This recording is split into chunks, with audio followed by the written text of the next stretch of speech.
E hoje nós estamos aqui com a doutora Andrea Fetter Torraca. Ela é médica psiquiatra na cidade de Cuiabá, Mato Grosso. E nós vamos apenas ler um pouquinho do currículo da doutora Andrea para que a gente possa apresentar ao público a formação dela sobre o assunto que nós vamos abordar.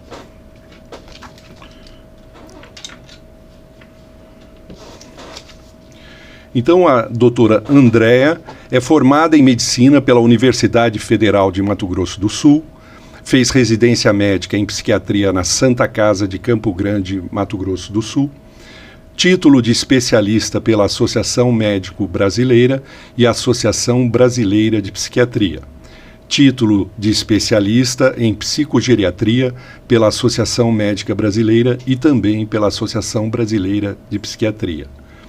Pós-graduação Lato Sensu em Dermatologia pelo Instituto Superior de Ciências da Saúde, aperfeiçoamento em transtornos mentais relacionados ao trabalho no Hospital das Clínicas em São Paulo, aperfeiçoamento em neurosuplementação pelo professor Fabrício Assini, aperfeiçoamento em hormonologia e terapias integrativas pelo grupo da Longevidade Saudável.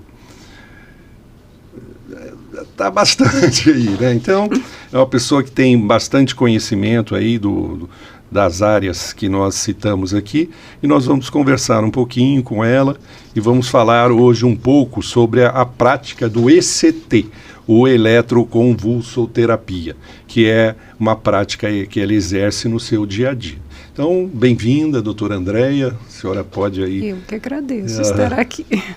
E é interessante que eu e a doutora Andrea nos conhecemos por causa de um curso que ela irá fazer, do Diogo Lara, que é um psiquiatra do Rio Grande do Sul, que eu aprecio e tenho profunda admiração pelos ensinos que ele professa e que eu acabo praticando em meu consultório, que é a abordagem integrada da mente, e posteriormente, como complementação desse curso, ele tem um aprofundamento chamado Insidelic, que eu utilizo muito no meu consultório, que é para correção de traumas psíquicos, né? Vivências traumáticas que vão repercutir na vida e na personalidade da pessoa. Mas hoje o assunto aqui é ECT, e ela vai nos falar o que significa ECT para os nossos ouvintes.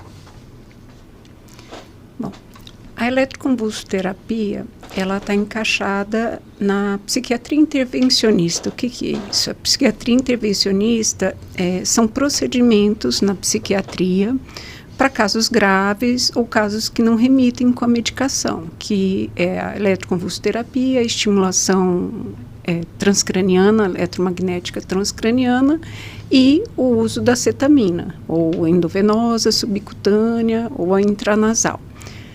E é feita para casos onde não se consegue ter a remissão total ou parcial, ou nenhum tipo de remissão com o uso das medicações via orais. Ele é um procedimento, é um estímulo eletromagnético, elétrico, de uma determinada frequência, que estimula uma convulsão no cérebro, e essa convulsão que é terapêutica. E aí se tem a resposta pela estimulação elétrica, levando à mobilização, à regulação dos neurotransmissores. Só pontuando, eu tenho que falar dessa forma, porque para nós médicos a gente sabe, e obviamente a sua introdução é muito importante. Nós precisamos desmistificar, porque muitas vezes muitas pessoas veem esse procedimento como algo aversivo, porque às vezes o cinema pode ajudar ou deixar as pessoas interpretar erroneamente. Essa técnica que, no sentido popular, eles falam do eletrochoque. E uma coisa que eu vi que foi muito mal disseminada pelo diretor de cinema foi aquele filme Bicho de Sete Cabeças com o Rodrigo Santoro, e aonde parecia que a hora que ia aplicar essa técnica ele estava indo para uma sala de tortura, né? Então, obviamente, ela vai esclarecer que existe uma técnica que é feita num ambiente médico especializado, com anestesia, e absolutamente o paciente não sente nenhuma dor. Você podia falar um pouquinho para eles?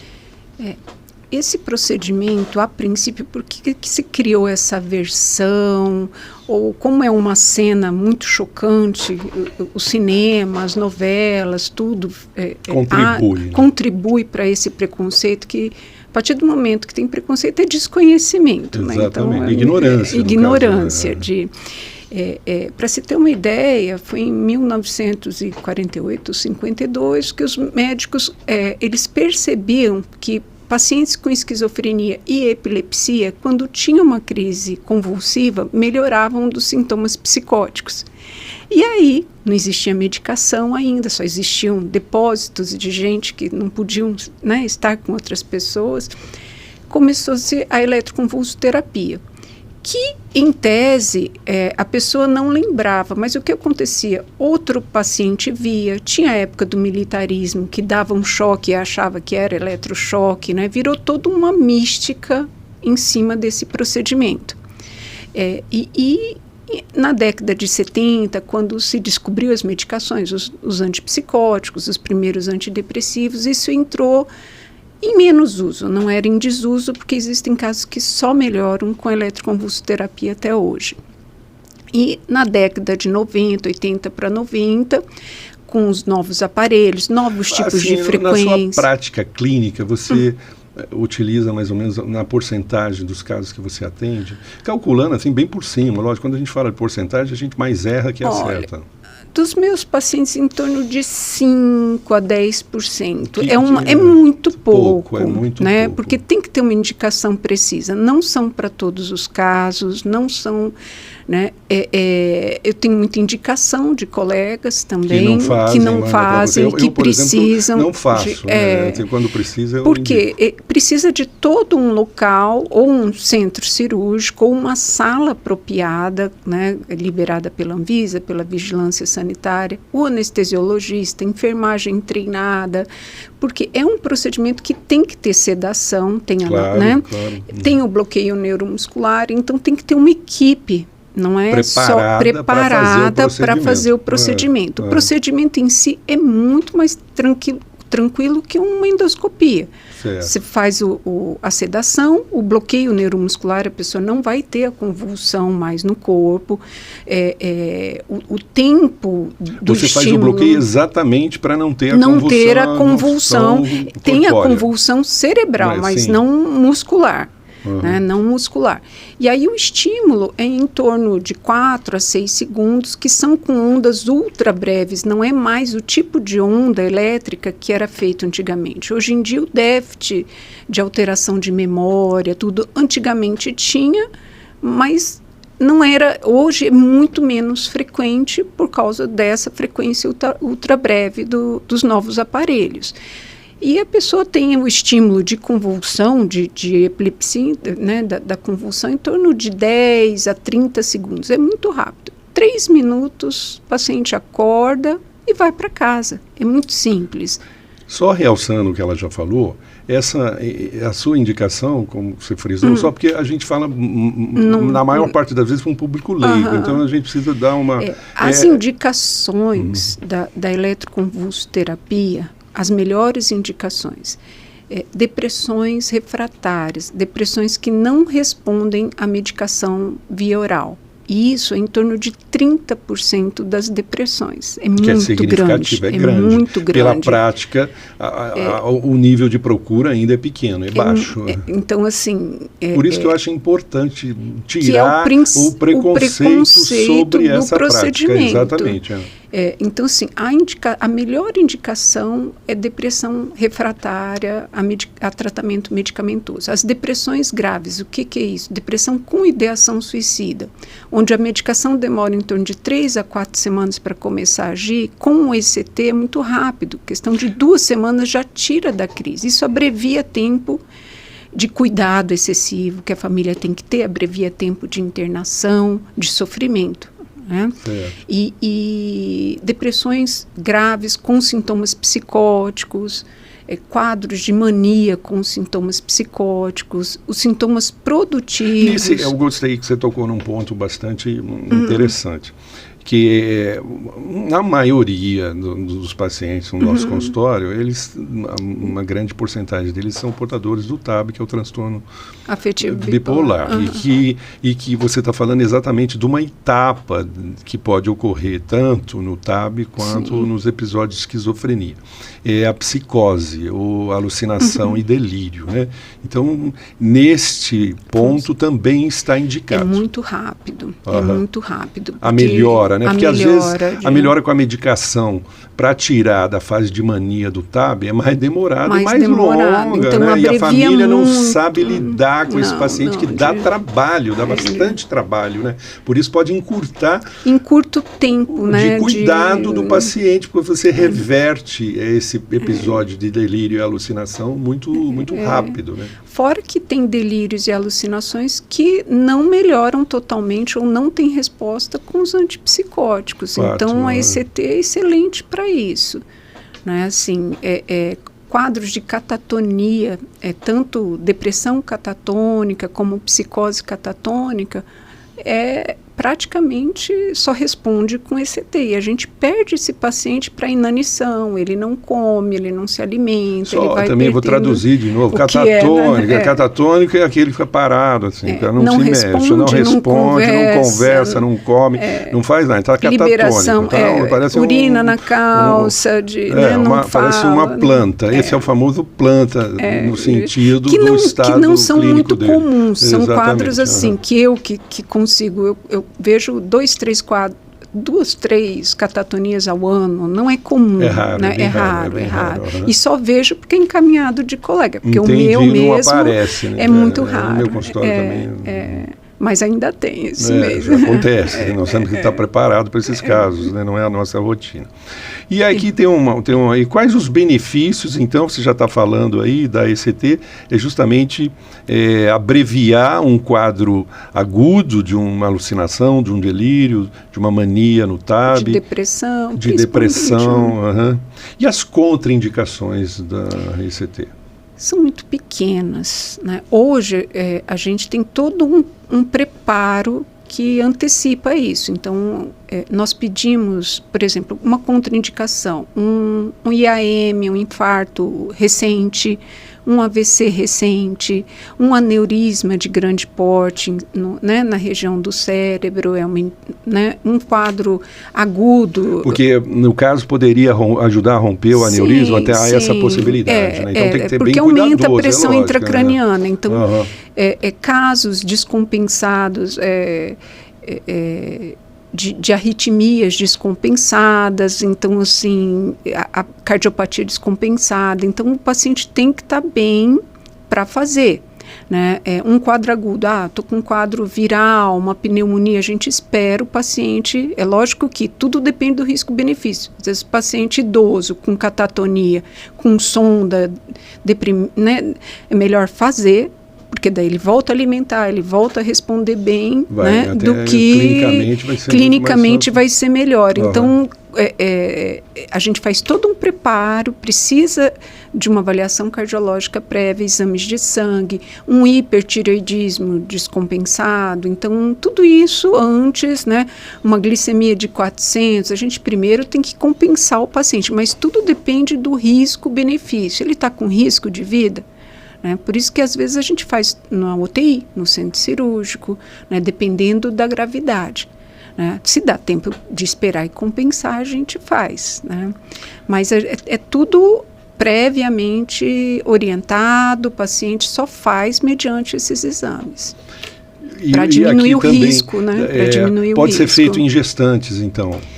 Gestantes e idosos é uma das indicações mais precisas, porque primeiro que o idoso tem muita interação medicamentosa, muito efeito adverso de medicação, então às vezes o risco-benefício é melhor o ECT. Certo. E gestante a mesma situação. E quanto tempo leva para fazer efeito? Então, em média, varia. Nos quadros de catatonia é muito rápido. Às vezes 2, 3 sessões o paciente já começa a comer. Na primeira sessão, para depressão mais resistente, às vezes vai até 8 sessões. Primeiro a família que percebe a melhora, depois é o próprio paciente.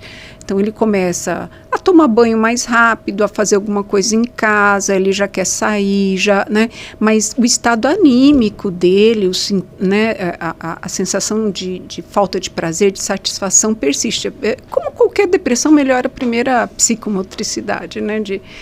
E então é um pouquinho mais lento, em torno de 8 sessões, mas a ideação suicida é mais rápido, né? Mais rápido ainda é a acetamina, né? Depende e outro assunto que eu queria abordar com você, porque isso é um avanço relativamente novo, tal.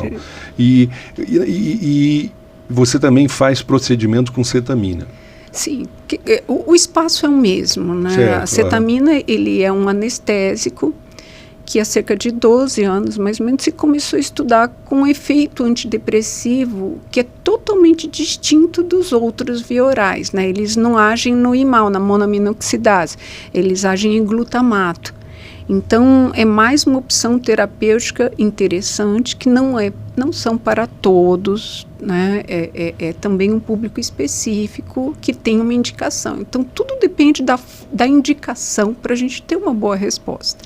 Não é para todo mundo. É muito utilizado nas crises de suicídio, de pensamento suicida, né? Quando a pessoa está decidida e com um plano elaborado já para cometer o suicídio, né? A gente precisa deixar claro que é assim, pensamento suicida é uma coisa. Agora, pensamento suicida com elaboração de plano suicida já é outra coisa, e o risco é muito maior e muito mais grave, né? Porque até explicando para as pessoas assim, né?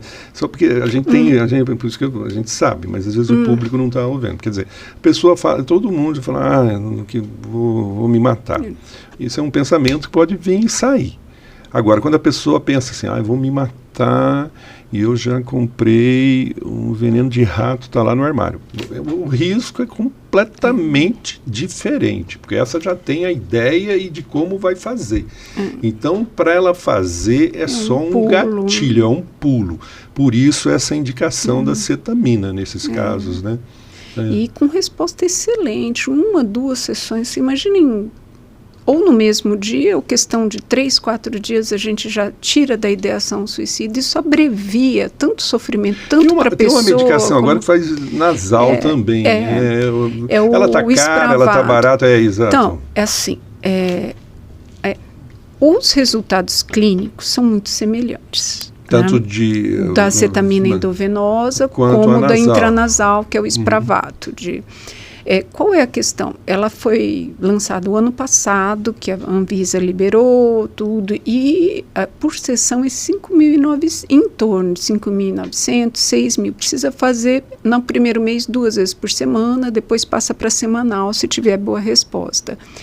É excelente, porque assim, a questão é... R$5.900. Sim, mas é um custo... Eu sei. Não, para a pessoa ficar viva... Que precisa ser realizado num centro... Então, assim, é realizado num centro de infusão ou num centro onde precisa ter todo o equipamento, porque também pode ter... A cetamina não é inócua. Ela pode causar dependência, ela aumenta a pressão arterial. Eu conheço alguns pacientes assim, que eu conheço que são... droga recreativa de né? cetamina. Lógico que a gente usa uma quantidade bem menor do que... Mas o paciente pode dissociar. O que é dissociar? Ele perde um pouco a noção da realidade ali. E podem ser sensações boas, como não. Pode ter crise emocional dele. Crise hipertensiva, a gente já pegou muito vômito, o paciente agita demais, fica muito agressivo. Então, a gente tem que ter todos equipamento, né? Aumentou pressão, o que vai fazer? Teve, né, uma agitação psicomotora, tem que frear ali na hora, né? Então, não é para ideação suicida e para depressão refratária, e ela tem uma característica, e o ECT também, ninguém fala que eles melhoram o BDNF, fator neurotrófico derivado do cérebro. Então, ele melhora a memória, a capacidade cognitiva do paciente. É muito assim, o paciente volta a trabalhar, a ler, a estudar, né? Com cetamina, às vezes, eu tenho estudantes de medicina que fazem e que não param a faculdade. Isso é excelente, né? Claro, isso é muito bom. Mas tem que ter a indicação tem que ser muito precisa, né? Porque hoje está uma moda que todo mundo...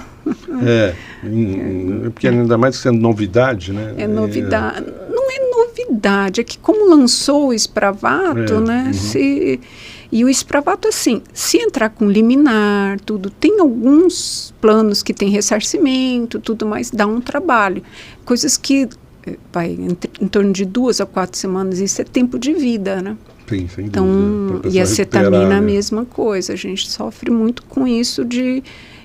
não é liberado pelos planos de saúde. Alguns estados têm, pela Unimed, por outros planos. Que lá aí, na sua área, na região, como é que está? Não está liberado? Não está. Por mais que a gente explique, falei, olha, até o custo para o plano de saúde fica muito mais em conta do que uma internação. Sim, se a internação vai se prolongar, com 3, 4 semanas, entendeu? Tratamento ambulatorial, tudo. É que a gente tem alguns locais que já estão liberados. Ali a gente ainda está lutando. Eu acho que pela prática médica, ao longo do tempo, os próprios planos de saúde vão perceber isso. Eles ainda não se deram conta, né? Eles não têm essa visão custo-benefício ainda do tratamento. Por isso, e como num primeiro momento parece ser um tratamento caro, mas que vai se tornar barato com o tratamento tradicional, eles teriam... Uma internação é muito mais barata, é muito mais em conta. Na sua prática, no seu consultório, quais os casos que você atende mais, assim, no dia a dia? No meu consultório, no geral, assim, eu atendo muito adulto e idoso. A maioria são transtornos depressivos e ansiosos, bipolares. Aumentou muito, né, a incidência. Eu vi que você tem uma formação em psicogeriatria também. Dentro do campo da psicogeriatria, a área que você atua bastante, quais as patologias ou os transtornos mentais que mais ocorrem nos idosos? A psicogeriatria também é um campo vasto, né? E é um campo também que o geriatra, o psiquiatra e o neurologista fazem praticamente a mesma coisa, mas... Um acaba invadindo o terreno do outro, né? Na minha prática, o que acontece? O psiquiatra um dos primeiros a perceber os sintomas demenciais. Às vezes o neurologista demora, o geriatra, porque às vezes o primeiro sintoma pode ser uma depressão, que a gente que não consegue ter melhoras. E aí a gente vai tomando remédio e não melhora, dele, aí a gente vai pesquisando, né? Tem alguns testes que a gente aplica no próprio consultório, pede exames de sangue, pede exames de imagem, a ressonância, encaminha para avaliação neuropsicológica, mas às vezes a gente pega quadros de 2, 3 anos antes de ter um sintoma demencial realmente mais evidente, né? Não sei se isso é bom ou é ruim, né? Mas, em tese, é muita depressão no idoso, sintomas demenciais com muita agitação, aquele início da demência de Alzheimer, alterações comportamentais. Caso, né? Mas a maioria dos clínicos costumou olhar isso como uma distimia e que vai ficar nisso, né? A distimia, a depressão. Se não tem antecedente, a primeira vez, o paciente já tem acima de 60 e poucos anos, tem que ser melhor investigado. Porque pode ser, porque a depressão, ela pode, no idoso, se assemelhar muito a um quadro de demência, que a gente chama de pseudodemência, porque o paciente não fala, a cognição dele está muito baixa, então você acha que é demência e é depressão.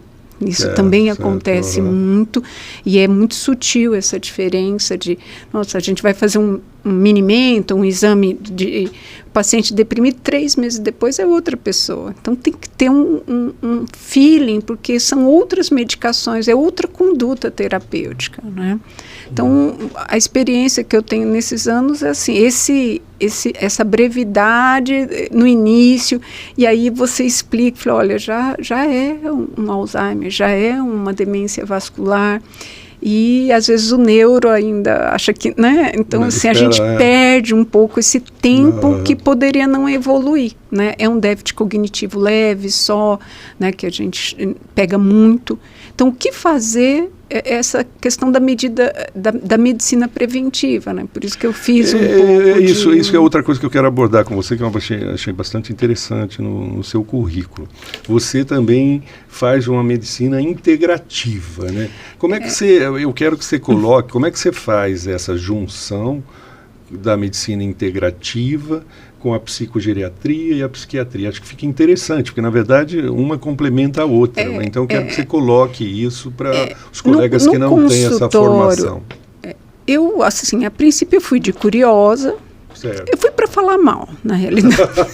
Foi para criticar e abraçou. Eu fui para aprender a criticar com mais sabedoria. Com mais sabedoria. Aí eu comecei a fazer, gostei, assim, achei incrível. Eu falei, gente, dá para fazer tanta coisa. Assim, foi um mundo que se abriu para mim. Você. E aí eu comecei, só que qual que foi a questão? Eu falei, vou fazer psiquiatria com a parte de integração. Gente, eu tô falando para você que eu tive 2 horas e meia. Eu tive uma amiga que encaminhou o marido dela. Ela fazia medicina integrativa. Mas casa de terreiro, espeto de pau, né? Como era o marido dela, ela encaminhou para mim para que eu cuidasse da parte psiquiátrica dele. Então, e eu achei interessante que você ali, né? Se fosse o seu marido, você ia cuidar. Não, tô brincando. Mas assim, qual que é a questão? Tem que sentir se o paciente está disposto a mudar estilo de vida, alimentação. Tem pacientes que estão tão ruins que eles não tem tomam motivação água com açúcar isso. E comem pão o dia inteiro, não conseguem nem fritar um ovo, entendeu? Então, se eu falar que não vai poder comer pão, ele vai espanar. Então, primeiro a gente tem que sentir o paciente, que de início eu queria fazer muita coisa. Agora, tem casos excelentes, você passa uma vitamina D, usa uma creatina, orienta o paciente, exercício físico, mas tem que estar ele tem que estar bem para começar a ter autoestima e conseguir ter esse autocuidado. Se eu entrar de início, eu primeiro tenho que tirar ele da crise. Mas tem casos que, o que eu acho interessante, que às vezes casos nem com esse ET não melhora, e você vai, falei, meu Deus, o que eu vou? Aí você começa, vamos fazer uma reposição, vamos ver, eu já tive casos assim que conseguiram remitir, eu usando um D, a vitamina D, a melatonina, eu fui somando o que eu conhecia para conseguir a remissão total. Essa parte eu acho bem interessante, assim, agora eu tenho que esperar o momento do paciente, assim, senão as coisas E você utiliza muito suplementação alimentar na sua clínica, ou você já não... Então, quando o paciente está disposto, porque senão você tem aquele convencimento e você fica 1 hora explicando ali, o paciente ainda não conseguiu entender. Né? Aí você fica olhando para você, tem que respeitar muito o tempo do paciente, assim, aí eu já começo a fazer, assim, retirada de benzodiazepínico com magnésio, você usa algumas coisas que aumentam GABA, e tem muitos casos interessantes. Tem gente que fala, isso não funciona para mim, outros só funcionam com isso, né? Eu já tive casos... mas na verdade é o que a pessoa, eu acredito que o paciente em particular, ele vai acreditando de acordo com a formação dele, ampla, né? E ele vai aderindo àquilo que tem mais a ver com a personalidade dele, com ele, né? Então, isso demorou um tempo para eu perceber. Não, eu percebo. Tanto é que eu gosto da conversa, da anamnese, justamente para mim ter uma noção de como ele funciona. E de como a gente vai conseguir ajudar esse paciente. De que forma, que caminho eu tomo com essa pessoa, né? Que até é famosa aquela frase, né?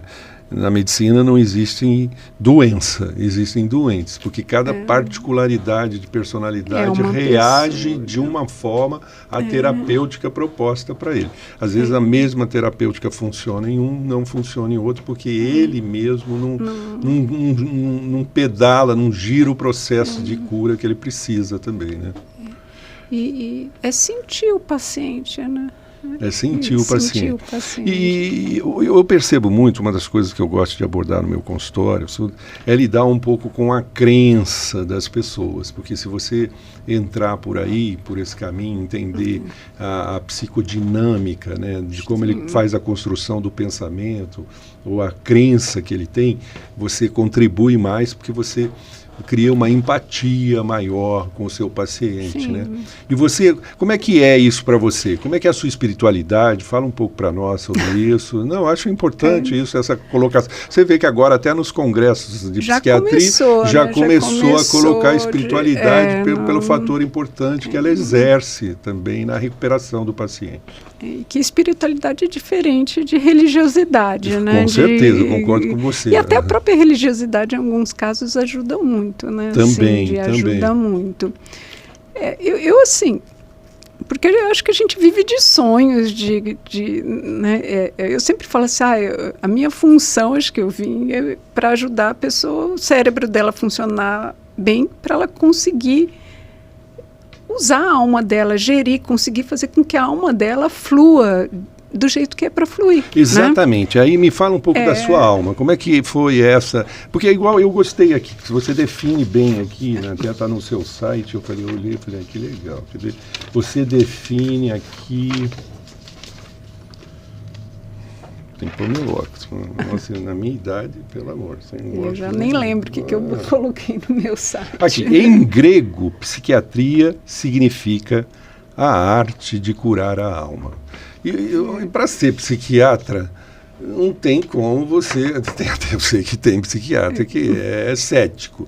Mas eu acredito que para a formação psiquiátrica, o psiquismo, ele está diretamente integrado à alma. Por isso que eu quero que você me fale um pouco aí dessa formação de espiritualidade ou de religiosidade, ou o termo que você quer. Olha, que na pergunta. Sua... É uma pergunta para abrir aqui para a gente, né? Assim, eu no consultório, eu sou muito pragmática. Entendi. Entendeu? Eu sou pragmática. Técnica, né? A gente fez um curso para aplicar técnica, obviamente. Eu sou técnica. Mas eu costumo falar para os meus pacientes, eu faço uma analogia muito, assim, lógico que não é isso, mas facilita a compreensão, que nosso cérebro é igual a um carro e nossa alma é o piloto. Né, eu sou simplesmente o mecânico desse carro. Para o acelerador, uma metáfora bonita, o freio. Exatamente. Então eu vou arrumar para que se o piloto for bom... Aliás, freio é o que eu mais uso no meu consultório, que são os estabilizadores de humor. Uso muito freio. Então assim, não, porque eles estando bem, o piloto, se for bom piloto, ele vai funcionar bem na corrida da vida. Né? É isso que eu costumo... E aí a necessidade da psicoterapia, aí a necessidade de aprofundar... Você fez psicoterapia, né, ao longo da sua vida? Em mim eu faço até hoje. Então, é isso. Aliás, o psiquiatra que faz psicoterapia muda a percepção dele sobre a própria psiquiatria. Eu ainda... Eu fiz consigo na dor, né? Eu fiz na dor. A dor me levou. Sim. A minha também. Eu não vou dizer o divã, que não é uma linha de psicanálise, mas a dor me levou graças a Deus, eu fiz uma residência assim, onde era muito biológica, mas que a gente tinha que passar por todas as técnicas de terapia. Tinha as psicólogas. Entendi, então eu consigo andar nesses dois mundos, né? Até porque você fazendo... Você mesmo se autoanalisando, nossa, o olhar é outro. Olhar. Cuidando da sua dor, a dor do outro fica muito mais fiz fácil. Algumas formações, fiz TCC, fiz MDR, agora eu quero fazer o AIM. Então, o AIM do Diogo Lara... É toda uma compilação. Ele iniciou fazendo o MDR. Né? Porque foi dali que ele transportou a ideia para o AIM. Então, se você já fez MDR, você vê, é um caminho. É um caminho. É uma continuidade até, você vai ver. Mas aí, assim, o que eu percebo... eu fiz o MDS, sei lá, tem uns 20 e poucos anos. Não, eu sei, mas fez. É porque tem eu tô muitos anos.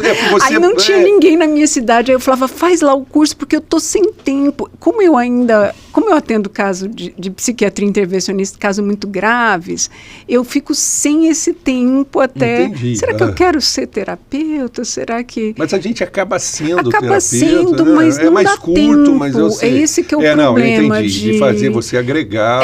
Então faz tal técnica, faz assim, faz assado. Aliás, até livro que a gente compra, quer ler, e o tempo de leitura é estreito, né? Aí eu falei, eu preciso de alguém, tipo assim, eu penso, mas eu encaminho, eu oriento essa parte, né? Porque senão não vale. Eu acho que o mais importante é a psicoterapia. O médico está ali só para os sintomas. Fato. Você entendeu? Fato. Não sei, né? Não, ali pelos sintomas. Eu costumo dizer assim, o bom psiquiatra encaminha para o psicólogo. E o bom psicólogo encaminha para o psiquiatra. É uma questão de trabalhar juntos, né? É a mesma orquestra, né? Onde um toca um instrumento e outro toca o outro, mas precisa dos instrumentos. É igual o ortopedista e o fisioterapeuta. Também, não um vão, é complemento, não vão se estar separados. É bem isso. Mas eu, por um tempo, eu tentei fazer os dois, mas o tempo às vezes uma hora, fica muito... Eu sei, Tem algumas tiradas terapêuticas, mas é só para... ali naquele momento, na gravidade, depende. Eu acho que a visão... servir como farol para onde eu encaminho isso. Até porque a própria psicoterapia é muito ampla. Mas a visão é outra, né? Sim, a percepção é outra, muda completamente. Por isso que eu acho importante. Isso eu falo para os novos agora, esses que estão começando. A sua filha me parece que é médica. Não, está no segundo semestre. Tá. Ainda não, mas será? Provavelmente já está se espelhando um pouco na mãe e já... Não sei se vai ser psiquiatra. Eu fico assim, para que foi escolher isso? Mas é algo que é apaixonante, né? É apaixonante, a medicina é apaixonante. Eu acho que uma vez houve um estudo aqui do CREMESP em São Paulo, uma pesquisa com os médicos, né? 85% deles estavam satisfeitos não com o resultado profissional, mas com a profissão que a gente exerce, que é muito gratificante ao longo do dia a dia, né? Nos dá a oportunidade de sermos úteis, né? Na vida do outro. Na vida do outro, né? Fazer a diferença na vida do outro, que a gente acaba fazendo mesmo, né? Nós somos assim, teoricamente, guardando as devidas proporções, né? Que eu costumo dizer que antigamente o pessoal fazia isso no confessionário ali com o padre, né? Hoje o nosso consultório virou o antigo confessionário, né? Porque acaba algumas coisas... Se a gente permitir, né? Eu sei, por isso que eu estou falando que precisa dessa alma para você acolher a fala do outro, porque na fala do outro você vai enxergar o caminho que ele precisa, ele não tem o farol. E na verdade você tem que dar lanterna na mão dele para que ele possa iluminar os escuros. O medicar, o fazer diagnóstico, qualquer um faz. Exatamente. A interação que vai... A interação é metade da cura. Metade da obra, eu concordo com você. Ou total, né? Não sei. Mas a gente esquece disso. Isso não pode esquecer. Por isso que eu gosto desse bate-papo, uma da finalidade deste programa também, acordar essa consciência médica de cura, né? Porque a gente faz o juramento lá, naquela cerimônia de formação, como se aquilo fosse uma coisa pro forma. Não, aquilo é um ensinamento de vida, um comportamento ético que jamais vai se quebrar ao longo das eras, né? Então, refletir muito nessa... Principalmente agora que a gente tem uma expansão de cursos de medicina no Brasil, até prejudicial, é por causa que o comércio, porque há muita procura, tinha pouca oferta, então aumentou a oferta, só que isso, da forma como está sendo feito e como está sendo, vai cair qualidade, obviamente. Já caiu bastante a qualidade, e a gente precisa estar atento e retomar a rédea dessa que, infelizmente... Enfim, não sei se vai dar para retomar, mas acho que vai haverá novas rédeas. Vamos sofrer consequências, sem dúvida nenhuma. Até não é o momento, mas não vou entrar no campo político aqui. Vamos para o intervalinho, vamos tomar uma água, comer um chocolate e a gente retorna aqui. Ir no banheiro também e a gente retoma a entrevista. E voltando aqui, retomando a entrevista com a doutora Andréa. A doutora Andréa, você está aqui em São Paulo, né, fazendo um curso de IA. Como na é que medicina. Mas como surgiu esse interesse? Como você vê a IA dentro da medicina? Hoje em dia, se a gente vai começar a estudar, são tantas referências bibliográficas, são tantas coisas que a gente fica um pouco perdido em onde, né? E aí tem como a gente conseguir de forma séria assim, e padronizada os estudos, tudo, já faz um briefing para a gente saber o que a gente quer, porque senão a gente fica num caminho assim, vai arborizando, vai, né? No consultório tem bastante coisa, né? Hoje, por exemplo, eu atendo muito online. A gente já usa a receita digital, tem muitas coisas, a parte da anamnese, que não vai mais precisar ficar escrevendo, a gente já vai falando, já vai captando. Já vai escrevendo. Já vai escrevendo. Você quer fazer alguma coisa no Instagram, aí você coloca lá, mas tudo você tem que saber fazer. Usar a ferramenta de forma correta. Usar a ferramenta, mas se a gente não entrar nesse mundo, a gente... vai ficar à parte. Vai ficar à parte do mundo, né? Exatamente. É para somar, né? Claro. Para conseguir somar mais a nossa prática clínica. Muito bom. E nós, né, nos encontramos exatamente por causa desse curso que eu estava programando uma entrevista com você.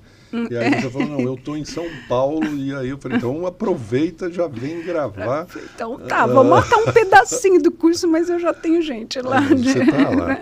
E você falou também que aí sobre o TCC, que é a terapia cognitivo-comportamental. Me fala um pouquinho aí sobre o que você achou, a sua opinião.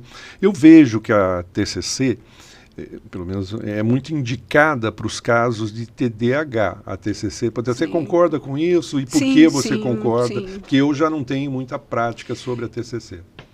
Ela organiza a vida do paciente, a forma dele pensar, de agir. Você trabalha com pensamentos e emoções, né? É bem engessada, que para alguns casos funcionam. Depois de um certo tempo de terapia, às vezes o paciente vai querer algo maior, né? Mas para a crise, a psiquiatria trabalha muito com TCC junto. Então, nós viemos já falando a mesma língua, a gente consegue caminhar juntos, né? Coisas, se for para psicanálise, para outras abordagens, já... Não vai. Porque não tem pesquisa. Aí a TCC tem pesquisa, uniu a medicina, que também gosta de pesquisa, né? Muita evidência. É muita evidência científica, e resultado, né? E que são resultados bem fechados, bem, né?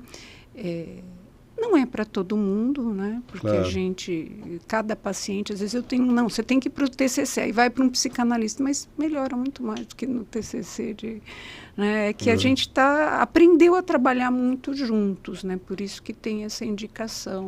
E você, para você, qual psicoterapia, que linha você se trabalha? Pergunta pessoal até, né? Mas a entrevista é para ser pessoal também. Pois é. Olha, eu já fiz de tudo. Se eu cair na psicanálise, eu estou ferrada. Porque eu acho, será que eu vou, no final da minha vida, ir para psicanálise? Né? Já fiz de tudo. Já fiz TCC, fiz muito tempo de Gestalt. Nossa, Gestalt é maravilhoso. Gestalt, terapia. Eu também fiz Gestalt. E assim, até no meu primeiro relacionamento, e tinha casado, ninguém casa para separar, né? E aí falou assim, olha, vai fazer psicoterapia, que você vai saber se você vai continuar casado ou vai separar, né? E aí eu fui para Gestalt, realmente foi o psicoterapeuta da Gestalt que, poxa, ele quebrou uma corrente de pensamento, que eu estava preso ali, mas numa fala dele, ele pá, quebrou a corrente. É bom, né? É bom demais, a psicoterapia é bom porque ela quebra as correntes mentais que nós mesmos nos aprisionamos pelas nossas crenças, né?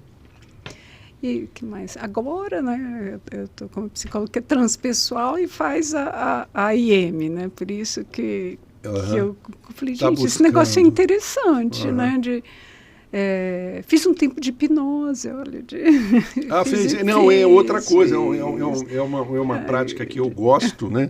Não faço com frequência no consultório, fiz curso de hipnose, né? E é outra boa ferramenta que você pode utilizar, e nós vemos na prática psiquiátrica isso sendo negligenciado, e você vai vendo leigos abraçando isso por causa do resultado que a hipnose pode dar.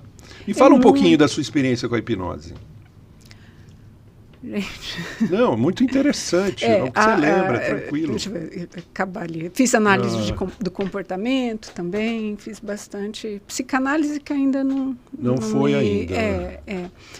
Eu fiz numa época que eu queria passar no vestibular para medicina, novinha, de 16, 17 anos. E aí meu pai falou, não, você vai fazer terapia. Ainda bem que meu pai tinha uma certa, naquela época, né? Eu formei em 97, então sei lá quando. E aí ele me mandou... Da minha época. Tranquilo, ele me mandou... Fica à vontade. O meu é mais retrógrado ainda. E era um hipnoterapeuta, então ele foi me levando, porque quando eu fazia a prova, ele me conduzia, não, você vai fazer assim, né, na voz, na indução hipnótica, e dava certo, porque daí baixava a ansiedade, eu fazia provas, me saí super bem, passei em várias faculdades, assim, porque o estudo eu já tinha, eu já sabia, né, estava preparada, mas já estava preparada, e na hora, então eu acho que eu passei para a medicina graças à hipnose, né, foi interessante isso, foi muito legal, assim. Olha, se você quer passar no vestibular de medicina, não, tô brincando. Então, assim, que eu tô brincando, graças mas dá a Deus eu fui para um bom profissional, era um senhor de muita idade, ele era psicólogo e me conduziu bem. E outra experiência, eu estava num curso de hipnose ericksoniana, na realidade eu faço, mas eu não clinico, né? Entendi. Eu sou curiosa, sim, e eu gosto de saber o que o paciente... E nem tudo pode usar como ferramenta, sim, não dá mas para aplicar o tudo que a gente paciente aprende. vindo, eu já consigo ter outro tipo de escuta, eu acho que é essa escuta que é o diferencial. Exatamente, né? Exatamente isso. E aí eu estava no curso, eu lembro que eu estava grávida da minha filha, e eu tinha pavor, falei, gente, vai chegar minha mãe com meu marido e vão ficar brigando, eu não vou conseguir amamentar de nervoso, que esses dois vão se estrupiar lá em casa, eu não vou dar conta de amamentar, vou ficar muito nervosa. E ela falou assim, falei, você é igual qualquer... Olha a hipnose ericksoniana. Como ela pensou, né? Minha colega, até hoje ela é minha amiga de psicóloga, falou assim, você é igual qualquer mamífero. Todo mamífero pare e amamenta. Você não é diferente disso. Nossa, não, olha... Não, reduziu você... Me reduziu a um mamífero. Aquilo... E aí ela... fez, que colocou um abafador, colocou não lembro o que ela falou, colocou no meu ouvido, que eu não escutei nada. Tá, passou, eu amamentei tudo, nem lembrei disso. Meses depois, minha funcionária, mas doutor André, como é que brigava sua mãe e o seu fulano? Como que eles brigaram nos primeiros dias? Eu falei, eles brigaram? Eu não vi nada. Eu fiquei ali na presença da minha filha, e não... Falei, gente, eu não tenho lembrança disso. Falei, doutor, eles se pegavam todo dia. Eu achei que isso era infarto. Falei, não escutei nada disso. Então, para ver como é interessante, foi uma coisa assim, de 15, 20 minutos, ela trabalhou isso. Eu até me esqueci né? E aí, às vezes, minhas pacientes... Ela colocou você num estado de abstração do que estava acontecendo, para você focar focar... conseguir focar... naquilo que você precisava naquele momento. Mas foi assim, foi coisa de 15, E que sacada, né? Porque a hipnose é sugestão. É sugestão. E ela pegar essa sugestão, jogar para você, você abraçou e se blindou praticamente nesse processo. São coisas assim, que são tão pequenas e que dão um resultado tão gigante, mas quando você fala... Por causa de coisas muito mal feitas, né? Você tem que ter critério para tudo. A hipnose, né, nem é para todo mundo, nem... Sim, mas tem sim, coisas concordo. Muito interessantes com a hipnose. Teve um outro que eu estava num curso de ortomolecular e uma amiga minha, não sei que ela foi 2 segundos, eu não sei, falei, gente, eu atendo... até era uma coisa pessoal, assim, eu fazia um serviço voluntário, né, para a igreja, atendia muitos religiosos, tudo, mas isso, assim, para mim, né, eu estava indo contra algumas coisas, porque são pessoas muito vitimizadas, elas não saem daquele padrão, algumas pessoas, né, mas eu não conseguia deixar isso para eu conseguir cuidar melhor da minha vida. E ela falou um negócio, assim, e você me hipnotizou, você é desgraçada. E ela consegui colocar um tempo só para isso no consultório e cuidar melhor da minha vida, que às vezes eu estava indo muito... Atropelando. Não que a gente não queira ajudar as pessoas, mas primeiro a gente tem que cuidar da gente. Se disciplinar, né? E eu não conseguia ter essa disciplina, eu me perdia. Você entrava muito no problema do outro. E muito tempo, né? E absorvendo demais. Aí, depois daqui... Mas não é que... Olha, foi maravilhoso. Eu falei, não, vou atender tantas pessoas só. Não vou cuidar do meu... Né? Primeiro eu tenho que cuidar da minha vida, né? Porque senão eu não consigo cuidar do outro. Mental, Foi muito legal também. Eu nem lembro o que ela falou, mas assim, foi tudo. Aí a hipnose tem disso, né? Quantos filhos você tem? Uma só. Uma só ela, essa daí ela. Interessante, né? E ela provavelmente está vendo você admirando a mãe e está... Né? O filho nunca fala que admira, né? Ele mais critica. É época que tem pavor. Mais critica do que admira, mas certamente por estar seguindo os seus passos é significativo, né? Como essa influência sua sobre ela. E me fala aí, eu cutuquei e você não falou. Como é que é a sua espiritualidade, a sua religiosidade? Qual a sua religião, que mal lhe pergunte? Olha, a vida me levou a experimentar todas as religiões. Concordo. Eu já falei, teve uma outra entrevista aqui que eu falei assim, a minha religião é uma colcha de retalhos, eu vou pegando um pouquinho de cada. Um pouquinho. Acho que o brasileiro é assim, né?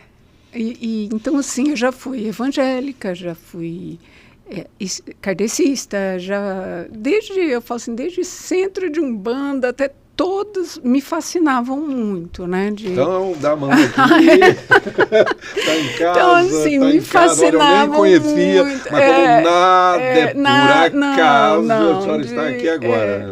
E aí, por último, eu estava muito engrenada na Igreja Católica e comecei a escutar, a perceber algumas coisas de espiritualidade independente, tudo de meditação, né?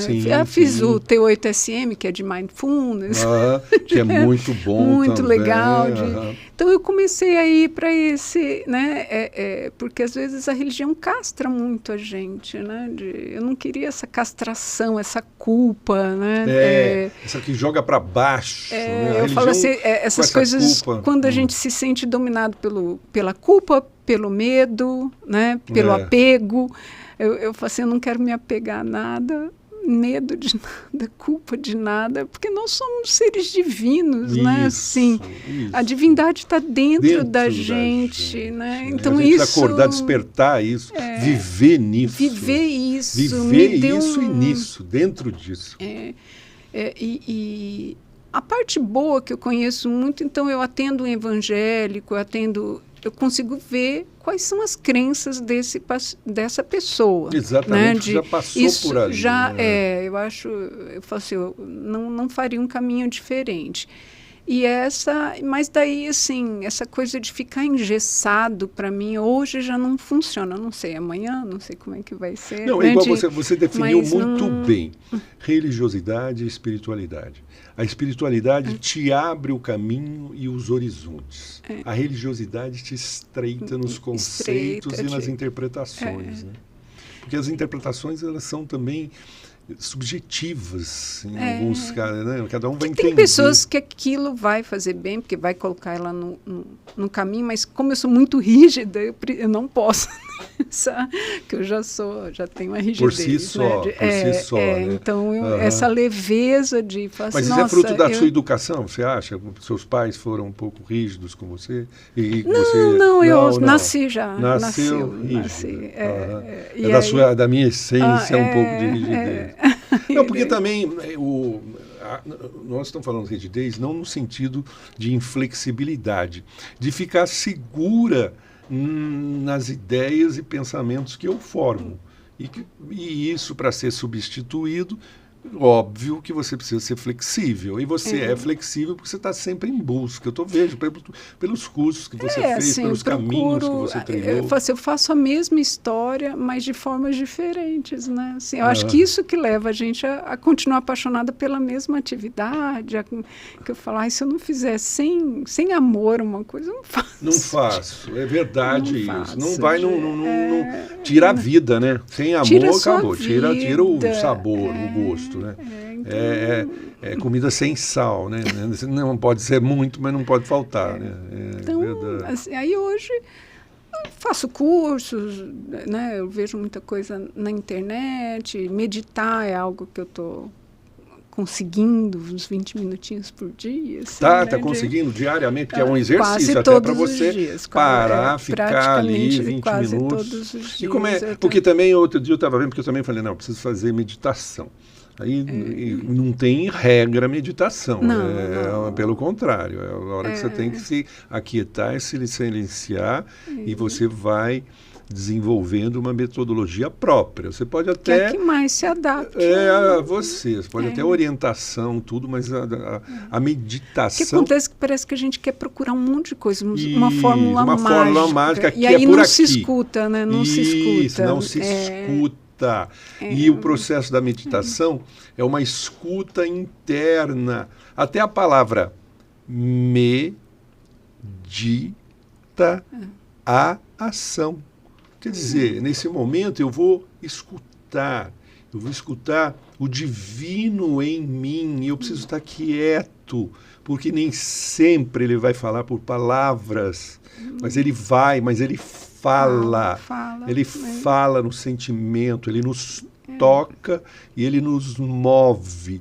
E se nós não tivermos essa quietude, esse silêncio interior, nós não vamos saber o que o divino quer de nós. Então eu acho essa sua ideia de estar praticando e exercendo o seu momento divino.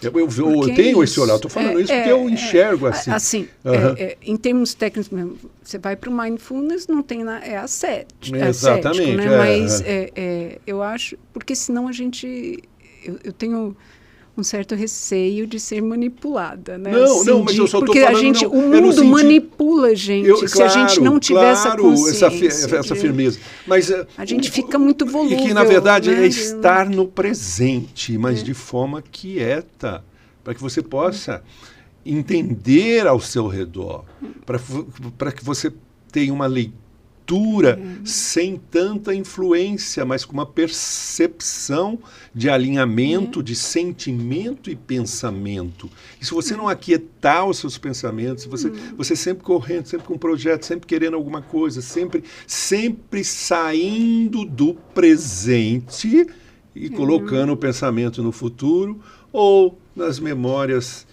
sofridas do passado, né? Porque quem nessa vida não tem um passado e com alguma dor, algum sofrimento, mas é justamente sair disso, né? Porque senão você se perde e aí você acaba sendo um robozinho. E conduzido. Conduzido, isso que... Eu falo, meu Deus, como tem... E tem pessoas que parece que nunca vão morrer conduzidas. Eu falo, não. Não, elas querem, é mais fácil, né? É mais fácil. Porque aí vai culpar, não, você mandou entrar... Você me falou para virar para a direita, rapaz, eu estava lá e eu ia virar para a esquerda, ia nada, né? Ela queria eu culpar alguém para lá na frente se isentar da responsabilidade perante a própria vida. As pessoas, infelizmente, a grande maioria ainda é assim. Tanto que o trabalho do consultório também é trazer mais conscientização acerca da pessoa, de si mesma, né? Isso é um grande trabalho também. E isso, assim, eu comecei até... Tem nada a ver com... Mas tem, né? Claro, a longevidade saudável, que essa medicina preventiva, ela fala muito disso, do autocuidado, né? Da alimentação, né, do repouso, do horário de ele dormir. Ofereceu... Não, você está atenta. Tem umas coisas, e depois a gente vai percebendo a melhora, né? Porque até a alimentação, né, dependendo do que... Você fica com brain fog, você tem essa... Né, a lucidez diminui. Né? Não é só com, né? O conteúdo que a gente assiste, que a gente se alimenta. Você tocou num ponto muito importante. O conteúdo que a gente se alimenta. O reflexo na vida psíquica sobre aquilo que eu consumo. É muito. Não, é tudo. Porque eu costumo, porque eu tenho essa espiritualidade e eu penso dessa forma, né? Quando, assim, o pão nosso de cada dia não é só o que eu como, mas o que eu leio, o que eu assisto, aonde eu ponho a minha atenção. Porque tem um mestre que já dizia, tenha olhos de ver e ouvidos de ouvir, quer dizer, o que você escuta e aonde você tem o seu olhar, o seu foco, porque isso vai alimentar você, isso vai construir você, isso vai modificar você, isso vai fazer você avançar. Então, o que você está falando tem muito a ver, porque é tudo... Quer dizer, são uma filosofia gigantesca apresentada de uma forma sintética sobre isso que você está falando. Eu fico muito... Gente, porque senão a gente vira alimento, né? Exatamente. Vira alimento. Exatamente. Da Matrix. Da Matrix. Ia usar essa palavra. É moda agora, por isso que eu uso ela. Então a gente precisa quebrar a Matrix, quebrar os condicionamentos, questionarmos e achar, porque não está fora de nós, mas está dentro de nós as respostas que nós precisamos e nós precisamos escutá-las. Esse é o ponto, né? Mas porque você está falando, você vai me dando combustível para ir raciocinando e falar também, né? Eu falei, gente, o máximo é você errar ou acertar por si mesmo. É a sua vida. É a sua vida. Isso. Não sei aonde foi que isso se perdeu. Tem uns anos para cá que eu acho que as pessoas estão tão... vulneráveis, né? Se perderam com medo. Vulneráveis, exatamente. As próprias decisões. Exatamente pelo alimento que elas se dão de forma invigilante. Elas não vigiam aquilo que entra pelos olhos e pelos ouvidos. Isso abaixa o padrão vibratório das pessoas, isso deprime, isso gera ansiedade, porque ela está num consumismo de coisas. Até agora, tanto o meu trabalho aqui, né? Você vê, nós estamos presos ao celular. Isso é um fato. Todo mundo, você vai ali, bobeou, você está ali, você está preso ali. E ali você precisa ver o que você seleciona, porque isso está tendo um reflexo psíquico dentro de você. Antes era a internet, que era o computador, que a pessoa ficava horas lá navegando por páginas que vão mais destruir, mas agora isso mais fácil, veio mais próximo ainda, então a gente tem que estar atento a isso. Eu sei que até esse programa é uma forma também da gente entrar nessa mídia no sentido de alerta, porque nós em saúde mental, então, nós precisamos ser preventivos, né?